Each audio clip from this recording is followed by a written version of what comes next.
নমস্কার। কিছু কথা বলি, কিছু ভালো মানুষের কথা। আমি আমার বাবাকে দেখতাম অনেক ছোটবেলা থেকে রাজনীতির সঙ্গে ওতপ্রোতভাবে জড়িত। প্রথমে দেখতাম হাত চিহ্ন, মানে কংগ্রেসের সাথে কাজ করত। দীর্ঘদিন কংগ্রেসের দলটি করেছে। তারপরে কংগ্রেস থেকে মাননীয় মমতা বন্দ্যোপাধ্যায় বেরিয়ে গিয়ে একটি দল স্থাপন করলেন, যার নাম তৃণমূল কংগ্রেস। সেই তৃণমূল কংগ্রেসের জন্মলগ্ন থেকেই বাবা তৃণমূলটি করতে শুরু করলেন। আমার বাবা প্রায় ৩৫ বছর রাজনৈতিক জীবন, তার মধ্যে কংগ্রেস এবং তৃণমূল করে গেছে। এতটা সহজ সরল ব্যক্তি ছিলেন, যার মধ্যে কিছু চাওয়া পাওয়া ছিল না। যেটা ছিল শুধু দলের প্রতি ভালোবাসা, এবং মানে অকৃত্রিম ভালোবাসা যাকে বললে তাই সেটাই। এত দলের প্রতি ভালোবাসা ছিল মানুষটি। আমার পড়াশোনার বইটা পর্যন্ত সময় কিনে দিতে পারতো না, যাতে আমি মন দিয়ে পড়াশোনা করি। 4 বার চাওয়ার পরে 5বারের বার আমাকে আমার প্রয়োজনীয় জিনিসটা পেতাম। তার মেন কারণ ছিল এই রাজনীতি। কোথায় কোনো মানুষ বিপদে পড়ে গেছে ছুটে যাওয়া, কে নার্সিংহোম ভর্তি হবে তার জন্য রাত্রি 1টা, 1:30, 2টো, সারা রাত যে কোনো সময় বাড়ি থেকে বেরিয়ে যাওয়া। কেউ কোনো ব্যক্তি মারা গেছে, শ্মশানে যেতে হবে যাওয়া। মানে এই ধরনের ব্যক্তি কিন্তু এই তৃণমূল কংগ্রেসে বর্তমানেও আছে, যারা দলটি শুধু ভালোবেসে করে। দলের কোনো অন্যায় তাদের চোখে পড়ে না। আমার বাবারও চোখে পড়তো না।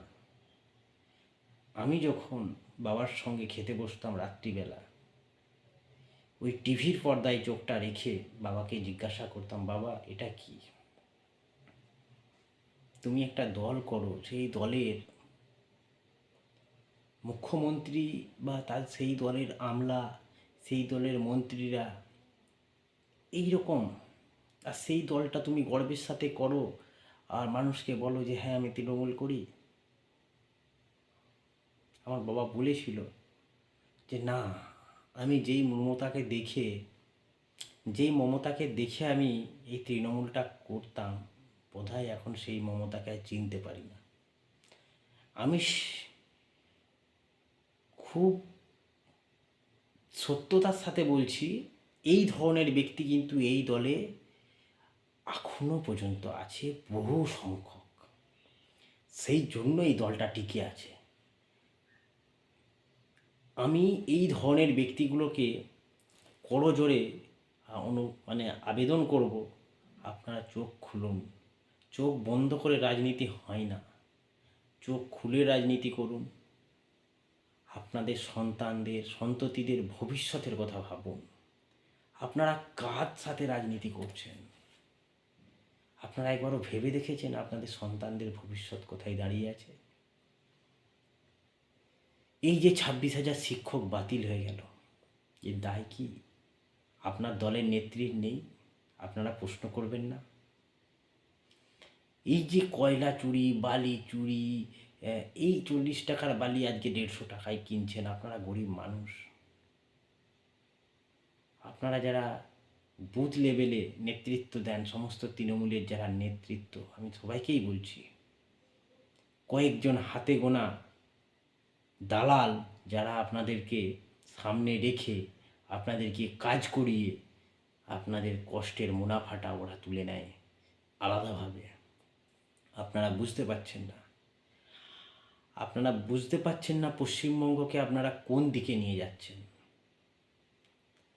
এই পশ্চিমবঙ্গ আর পশ্চিমবঙ্গ থাকবে না যদি আপনারা এইভাবে চোখ বন্ধ করে রাজনীতি করেন।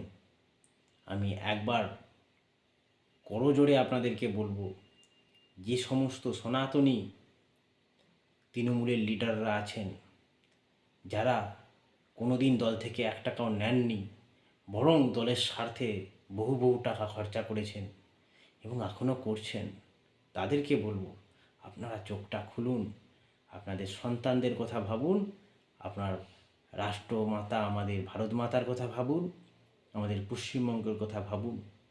দেখবেন আপনার কাছে পরিষ্কার হয়ে যাবে যে এই দল আমাদের পশ্চিমবঙ্গের না স্বার্থে আছে না হিতে। আজকে আমরা কি স্বপ্ন দেখিয়েছিল আমাদেরকে মাননীয়া? কলকাতা লন্ডন হবে, হয়েছে বন্ধু? হয়নি। কলকাতা তো লন্ডন হয়নি, বরং কলকাতা যে 11-র আগে ছিল সেখান থেকেও পিছিয়ে গেছে। আমি বলবো, আমার অভিজ্ঞতা থেকে বলবো, আপনারাও সবাই সহমত হয়তো হবেন, 1986-র আগে যে কলকাতা ছিল সেই কলকাতা আর এখনের কলকাতা আমার চেনা যায় না। আমার মনে হয় সেই কলকাতা আরও উন্নত ছিল। আমরা যতদূর পড়াশোনা করে দেখেছি সেই কলকাতা অনেক উন্নত ছিল, কিন্তু এখনের কলকাতা ক্রমাগত পেছনের দিকে হাঁটছে। আপনারা ভাবুন, আপনারা আগের দিকে এগাবেন না পেছনের দিকে যাবেন। আপনাদের এই পশ্চিমবঙ্গটা আর পশ্চিমবঙ্গ থাকবে না। এই মাননীয়া যদি আপনাদেরকে নিয়ে পুনরায়, আপনাদেরকে ভুল বুঝিয়ে পুনরায় আপনাদের খাটিয়ে এই গদিতে আসীন হতে পারে, এই পশ্চিমবঙ্গ আর পশ্চিমবঙ্গ থাকবে না, বাংলাদেশে পরিণত হবে। তাই সমস্ত সনাতনী আমার টিএমসির লিডারদেরকে বলবো, যারা নিঃস্বার্থভাবে এই দলটি করেন, তাদেরকে বলবো একবার বিবেচনা করুন, ভাবুন আপনারা কেন এই দলটা করবেন। সবাইকে একটু অনুরোধ থাকলো, আপনাদের বাড়ির ছোট ভাই সন্তান মনে করে আমার কথাটা শুনুন। কারণ আমার বাবাকেও আমি বোঝাতে সক্ষম হয়েছিলাম, আমার বাবা আমার কথা বুঝতে সক্ষম হয়েছিল। শেষমেশ উনিও আমার মতো ভারতীয় জনতা পার্টির একজন সক্রিয় সদস্য এবং বুথ সভাপতি হয়ে, এবং গত পঞ্চায়েত নির্বাচনে উনি প্রতিদ্বন্দ্বিতাও করেছিলেন। হয়তো জয়ী হতে পারেননি, কিন্তু ওনাকে আমি বোঝাতে পেরেছি, এটা আমার কাছে অনেক জয়ের বিষয়। আমি এখানে জিতেছি আমার মনে হয়। আশা করছি আপনারাও যদি আমাকে সন্তান মনে করেন, আমার কথাগুলো একটু ভাববেন।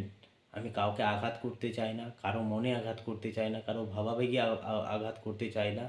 আমি শুধু বলবো যে পশ্চিমবঙ্গ যে পথে হাঁটছে সেই পথটা কি ভবিষ্যতে সুগম না দুর্গম?